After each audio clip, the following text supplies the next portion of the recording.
So we have Boogeyman Joe DeSoul coming out, and I gotta say, this was kind of a surprise pick for the championship committee, in my opinion. Listen to the ovation, though. This is why he's here. Yeah.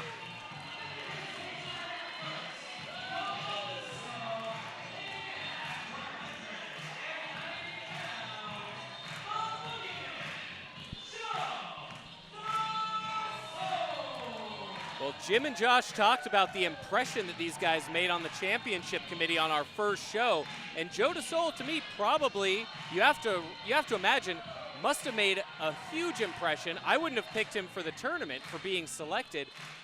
The championship committee must have seen something in him. The fans are into him, and he made a good showing in his first match.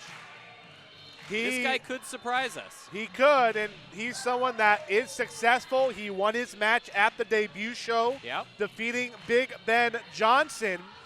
And the Boogeyman has danced his way into this tournament thanks to the championship committee, but much like Marcus Lewis had against Jeff Cobb, he's going to be facing a much larger gentleman. Man. And you know, I felt silly for underselling DeSoul at the first show. I thought Johnson had the match in the bag and then looked like a dummy afterwards. So I got to stop underselling Joe DeSoul. Here comes a very unpopular man here in Petaluma.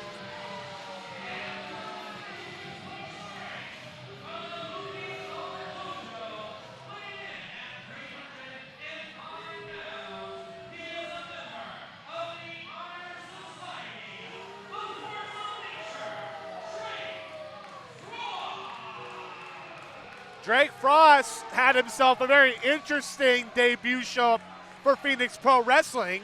He came out, was not happy about being a part of the card, and then all of a sudden an open challenge was answered, and Laura Palmer. Of all people in the back, Laura Palmer answered, and Laura Palmer beat him. That's the right. whole match, he was treating her like a joke, and his inclusion in the tournament is kind of surprising. I don't know if he knows anybody on the championship committee, if the Honor Society swayed something to get Frost into the tournament.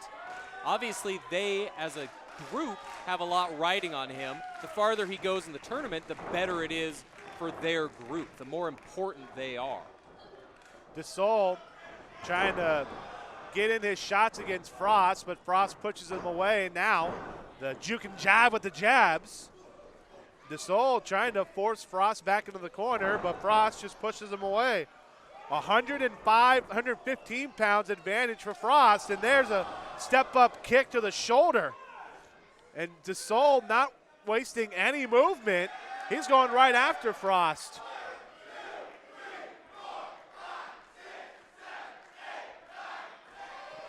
And the crowd counting along, and Joe DeSoul. You know, and DeSoul can be a slow starter, so I'm surprised to see him come right out of the gates. You think he might want to, like, cat and mouse it a bit, get Frost tired, but he's really bringing it right to him right out of the gates.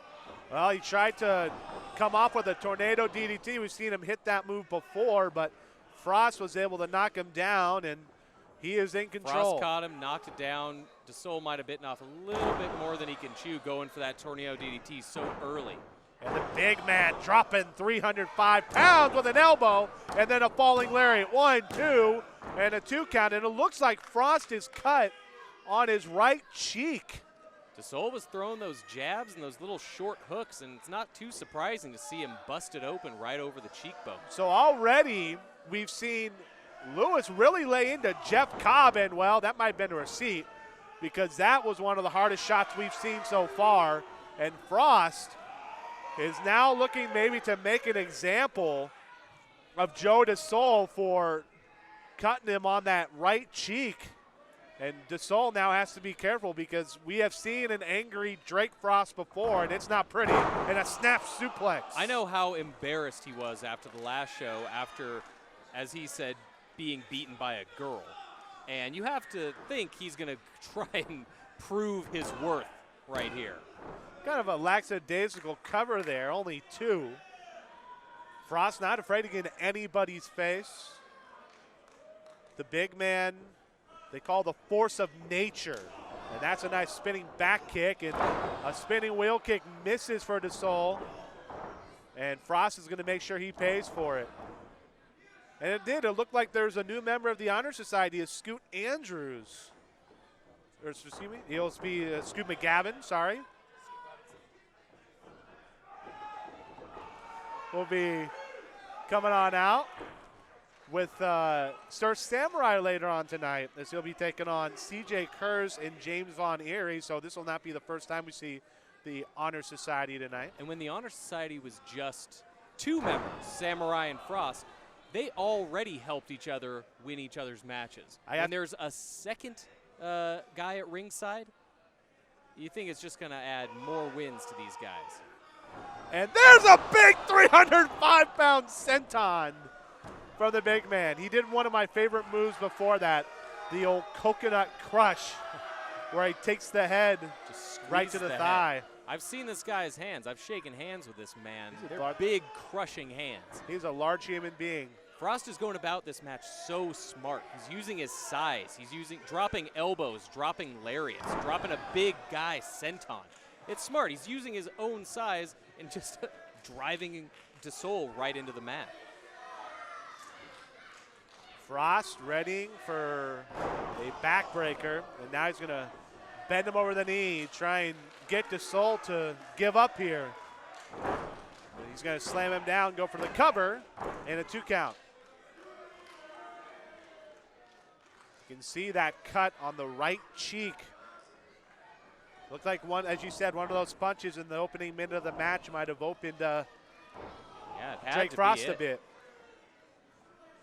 Look at that! Look at the eyes of Joe DeSoul. He does not know where he is right now. I don't think he was expecting Frost to be on him this much. Frost is not. This is one of the most aggressive sides I've seen out of Frost. So Frost readying to perhaps put DeSoul away. He has been in control of this match for the majority. And now a face crusher by DeSoul, and he's going to come up and look for that springboard into Geary, and he does.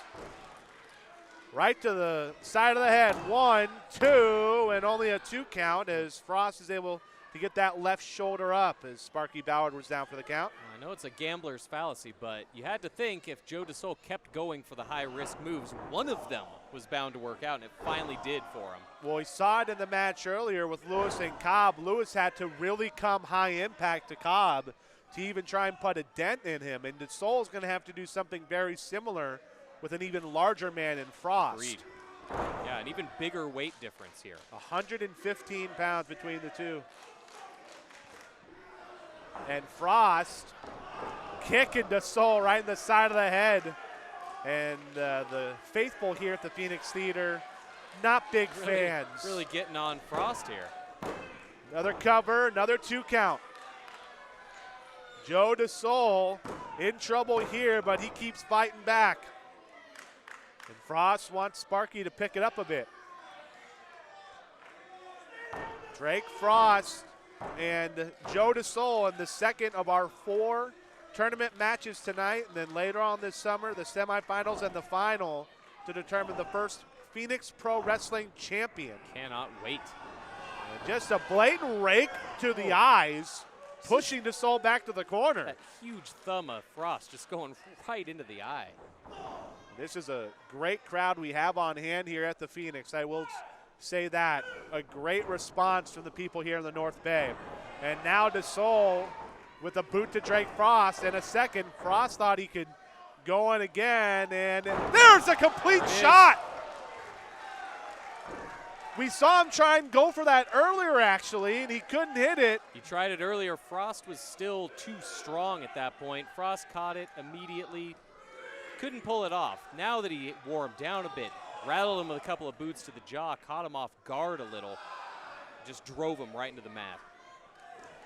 That leaping flatliner or complete shot, whatever you want to call it, and Joe DeSoul might have an opening here, and he does. A big elbow is going to send Frost back to the corner. Now a back elbow, and he's going to try and send him into the opposite turnbuckles, but Frost reverses. And he goes in a big body avalanche. But here comes DeSoul, and he kicks him right in the mush. DeSoul was ready for Frost's reaction, and he kips up over, and now spin wheel kicks him into the corner. And we saw this at our first show. He is readying. Frost is tired. That big right boot, and there it is, the face wash right across that injured side of the face for Frost. It's already opened up. And that's a large amount of human being to drag out for the cover, but only a 2 count.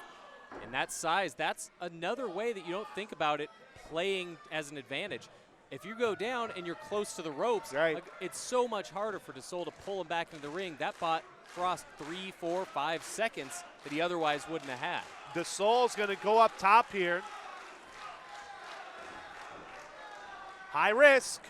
Oh, but he dove right into the big man. There's the backbreaker. A second one, and he loves to follow this up with his overhead slam, but this time he just drops him over his shoulders.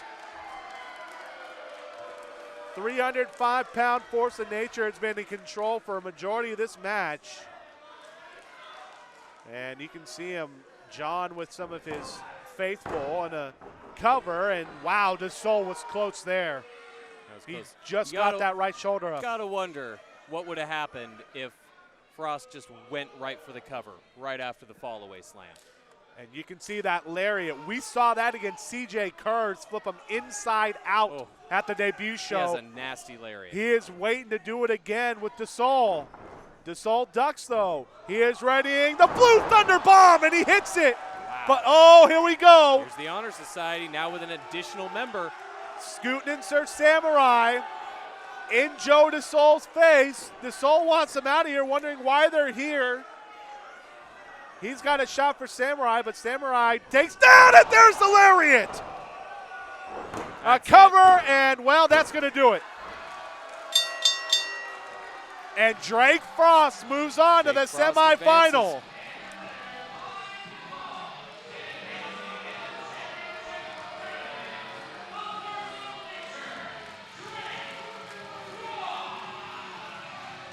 A little help from the Honor Society, perhaps. We all had a feeling that was going to happen. It's one thing when you have Sir Samurai coming out running distraction for you, but when you have 2 guys, the ref's dealing with one, DeSoul was dealing with the other, it's just too much of a mismatch.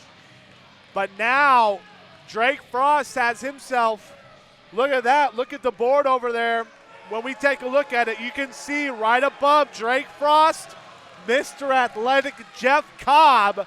They are going to fight in one of the semifinal matches at the next PPW show. And Drake Frost might be looking to bring the Honor Society some gold.